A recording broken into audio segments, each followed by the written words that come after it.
Sophia, that's terrible. What did I do to deserve this? You're not needed anymore. I'm going to live with my mother, so please pack your things and leave as soon as possible. While I was talking, my husband Sam and mother-in-law Allison interrupted me with these words. They weren't even trying to listen to me. I could feel my heart growing cold rapidly. My name is Sophia. I'm 27 years old. I've been married to Sam for a year and a half. Sam is somewhat indecisive, but I thought it would be better to not live with someone too overbearing, so I married him.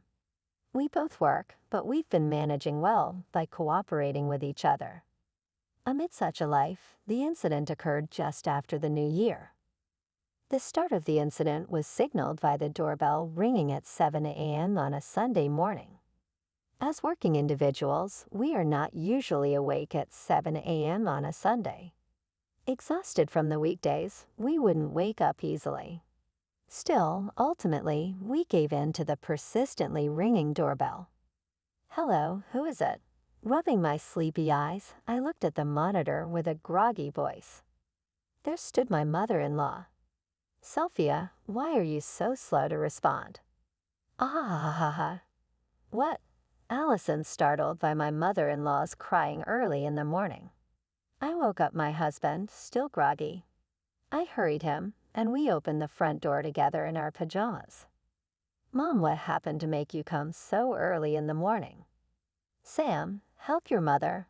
I've been kicked out of the house." As she said this, she started crying even louder. "Come inside for now." Once inside, she sat down in the middle of the three-seater sofa in the living room. "What happened, Mom? Did you have a fight with Carol?" "It's not that we had a fight. Carol just kicked me out of the house on her own. Carol is my husband's brother's wife. My mother-in-law was living with her eldest son's family. I took the opportunity to escape to the kitchen under the pretense of preparing tea for three. I was curious about why she had been kicked out. While waiting for the kettle to boil, I listened intently. They've been criticizing me ever since we started living together. They say I'm causing the utility bills to skyrocket, and they don't like the way I cook. Terrible, isn't it? She's very energetic for this early in the morning. The stream of complaints seemed endless. I let out a deep sigh. The truth is, my relationship with my mother-in-law isn't that great. Our personalities don't mesh. If I choose right, she chooses left. If I agree, she disagrees. It's always been like that. My mother-in-law and her eldest son's family had been living together even before we got married, so I was relieved that I wouldn't have to live with her. But it was a bolt from the blue. I never expected that she would be kicked out and end up at our house. This morning, I finally couldn't take it anymore and talked back. Then they told me to leave. I'm so sad and ashamed. I can't believe Carol would be so unreasonable. Is that really the case? Here's the tea, Sophia. Thank you. You're on my side, right? That's great. I have nowhere else to go. Please let me stay here. What I really struggle with is her habit of making decisions on her own. This was a huge problem even during our wedding. She chose the wedding cake and the dress without consulting me. Don't decide on your own. This is mine and my husband's wedding. Moreover, my taste is completely different from hers, so nothing felt right. It was very hard to persuade her without offending her to change everything to what we wanted. That's a bitter memory. Even after marriage, she often makes plans on her own for Christmas and New Year's without considering our schedules. I always struggle to adjust my work and other plans accordingly. I know what's appropriate. I'm not thinking of taking over your room. I just need a little space in my son's room, so don't worry. No. Do you really have common sense? Living here, how can you just spring that on us? Our home is a 2-bedroom company housing. Each of us has our own room, but there is no spare room at all. Even if she uses part of my husband's room, it would be a problem in this small house. Does she really intend to live here? My mother-in-law this Sunday morning brought something totally unexpected. After breakfast, she holed up in my husband's room. My husband is in there listening to her while I was cleaning up after breakfast for 3. I let out a deep sigh. I decided to first talk to Carol about this situation since my husband is listening to my mother-in-law. I'll leave that to him. After hearing both sides, I knew I needed to grasp the full situation. Hey, Sam and Allison, I'm going out to shop for lunch now. As I called out from the living room, both my husband and my mother-in-law suddenly popped their faces out of the door. All right, be careful, Sophia, said Sam. Take care, okay, added Allison. Seeing the same faces peeking from the door, I truly felt, these two really are parent and child. On my way to the shops, I stopped by the park and called Carol. I had sent her an email before leaving the house, so she responded promptly. Sophia, are you okay? So Mom really went over there, huh? Is she causing any trouble? Carol started the conversation. Carol, was it very tough for you? Actually, it was my husband who was more exhausted. Your husband? That's strange. I hadn't heard a single word from my mother-in-law about her eldest son being tired. What was happening? What is Mom saying? I relayed to Carol exactly what she had told me. Then Carol sighed and said in a serious tone, I figured as much. Sophia, you really shouldn't take Mom's words at face value. This was Carol's perspective. Before moving in together, my mother-in-law and the eldest son's family had discussed how much money each would contribute to the household. However, that agreement was only upheld for the first few months. Now she doesn't contribute even $1 to the household. My brother-in-law has repeatedly asked her to keep her promises, but she doesn't listen. She quit her job without anyone knowing and began using the household money for herself. She even used it for groceries, neighborhood association fees, and even her grandchildren's valet class fees. Finally, Carol reached her breaking point and confronted her directly, after which my mother-in-law played the victim. This situation continued for a long time. My husband and I were completely unaware that the eldest son's family had stopped keeping cash in the house because of this. Out of pride, my mother-in-law never begged her eldest son for money and tried to manage with her savings and pension. Then my husband got involved in the situation. He once told her that he had won some money at the casino and gave it to her. That changed everything. My mother-in-law started criticizing the eldest son and praising the younger son. And then this morning, I can't stand this terrible situation any longer. Sam will surely treat me better. She screamed this and stormed into the eldest son and his wife's bedroom. Then she suddenly left the house without listening to anyone. That was around 6:00 a.m. today. I couldn't hide my confusion. The story I heard from Carol was entirely different from what Allison had told me. Carol, concerned, gave me some advice. Never make any promises with Mom. You can't trust her. Understood, I replied and ended the call. While shopping, I compared the stories from Allison and Carol. There were no points of agreement at all. I didn't know who to believe. For now, I had no choice but to discuss this with my husband. I'm back, I announced when I returned home. Allison and Sam were in the living room. They greeted me with smiles. Welcome back. We're about to go out to buy some things Mom needs. Sophia, you rest at home. We're going to have lunch. What? Didn't I say I was going out to buy groceries for lunch? Going out to eat and buying things she needs? Does that mean she really plans to live here? How long will she stay? Surely not forever. Well, we're off then. Wait just a minute. I tried to stop them, but Sam and Allison had already left. I couldn't believe it.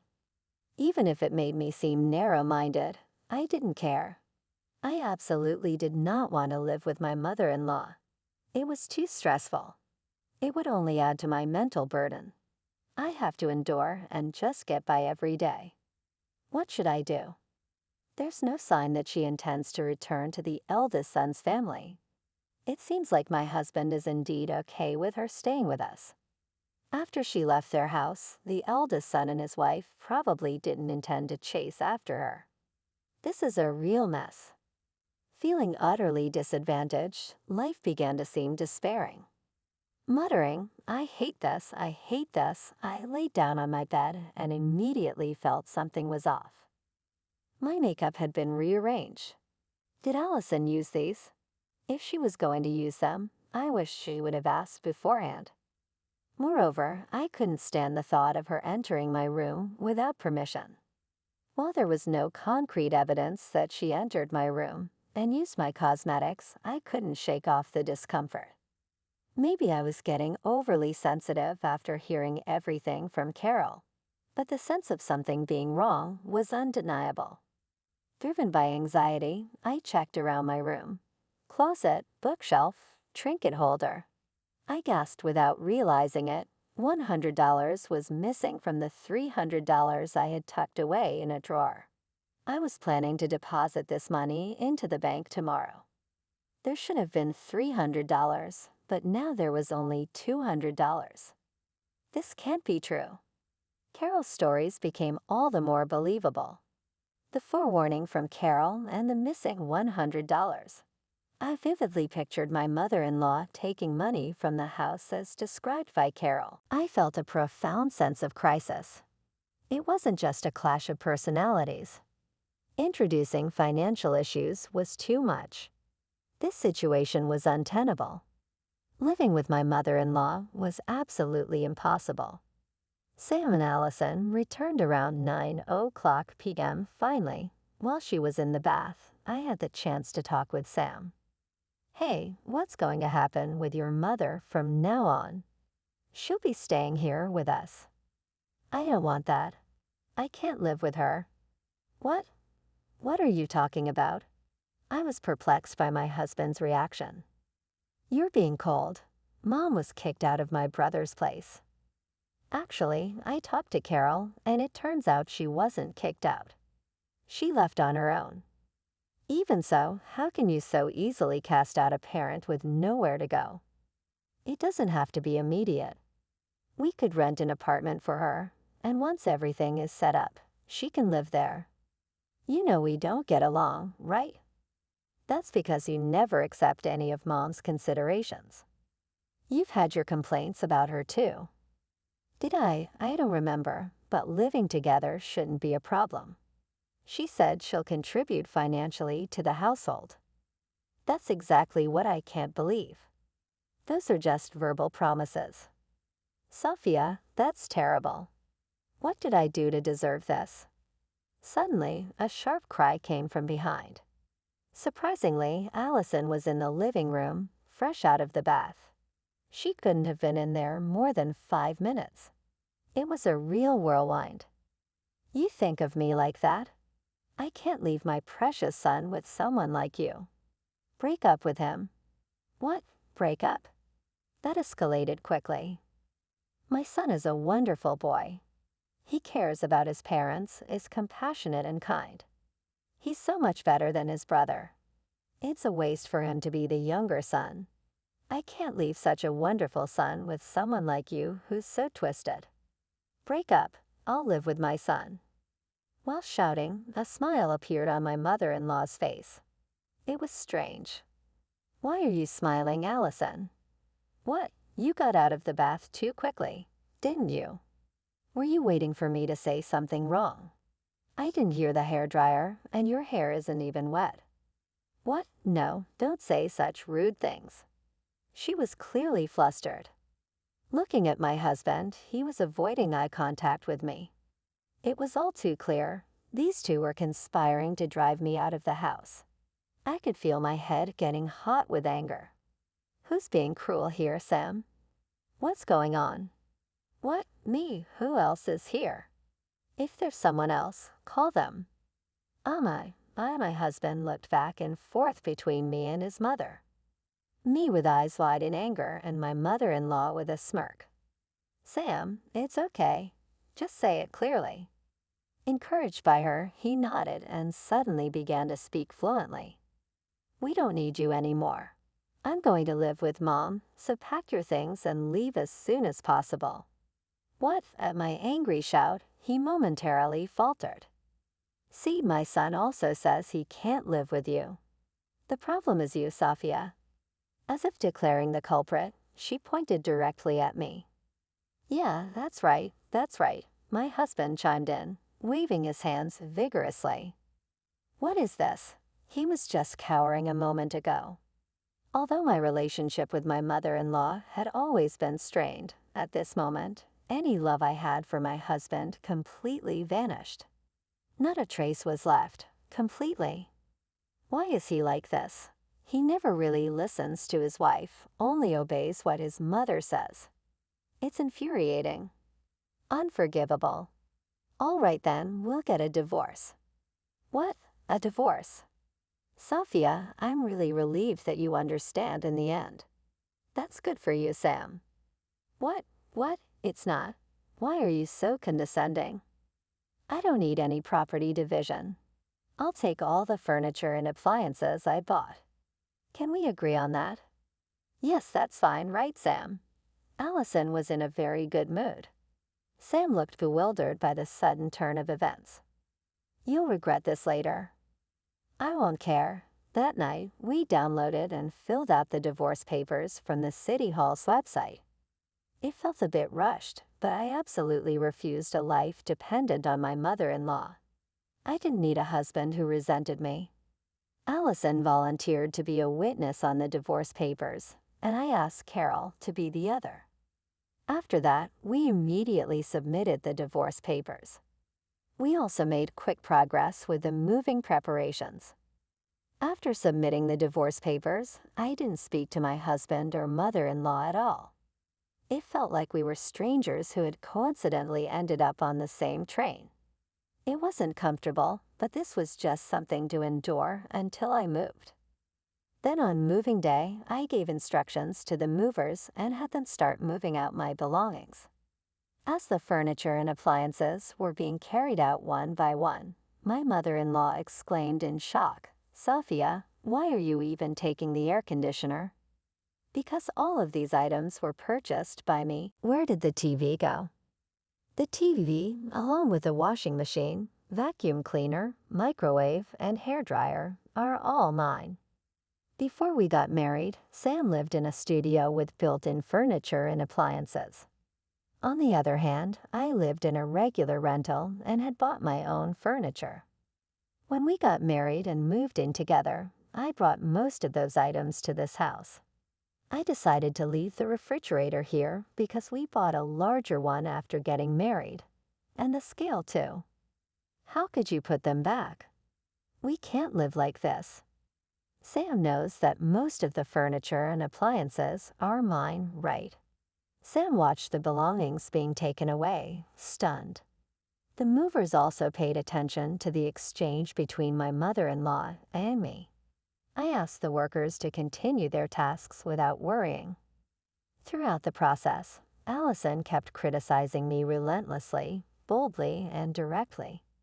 Mutters under her breath with an expression of disbelief shared with Sam, pretending to break down crying. She attacked me in various ways.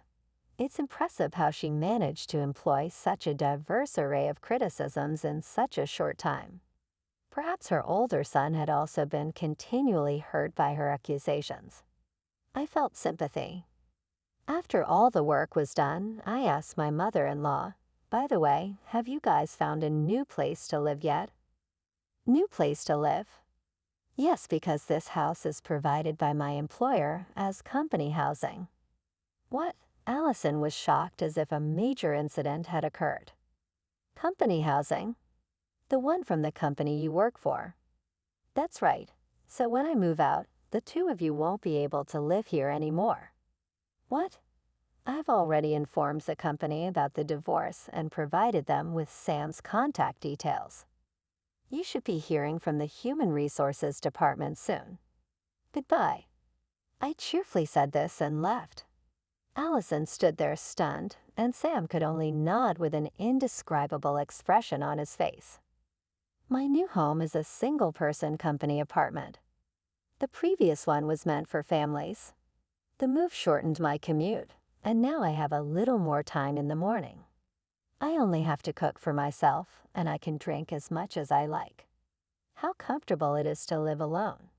I am thrilled every day by the joy of living by myself.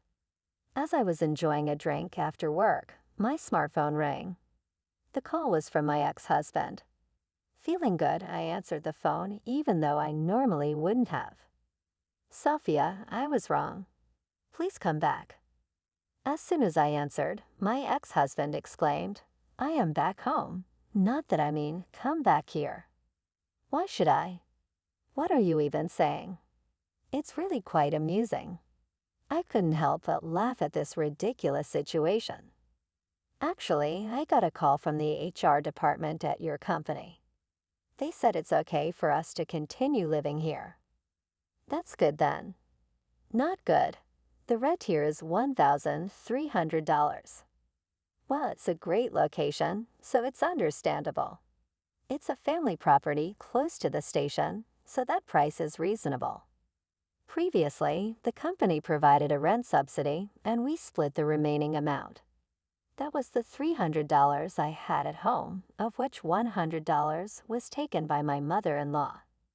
I got manipulated by my mom. She told me she had nowhere to go, that I was her only hope, that she was relying on me. I ended up pushing you away, not because I wanted a divorce." "Oh, is that so? But we are already divorced." "Too late now. Besides, I can't make ends meet with just my income. It's tough to manage the rent and get all the appliances, not to mention taking care of my mother." "What are you saying now? You should have known this long ago." "Sophia, I was wrong. Won't you come back? You told me to leave. Plus, I can't become family with your mother again. Goodbye." "Wait, Sophia."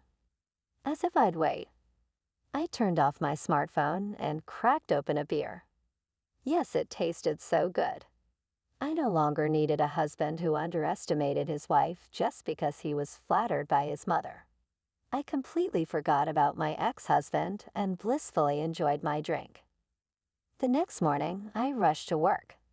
Since I had turned off my smartphone, the alarm didn't go off, and I almost overslept.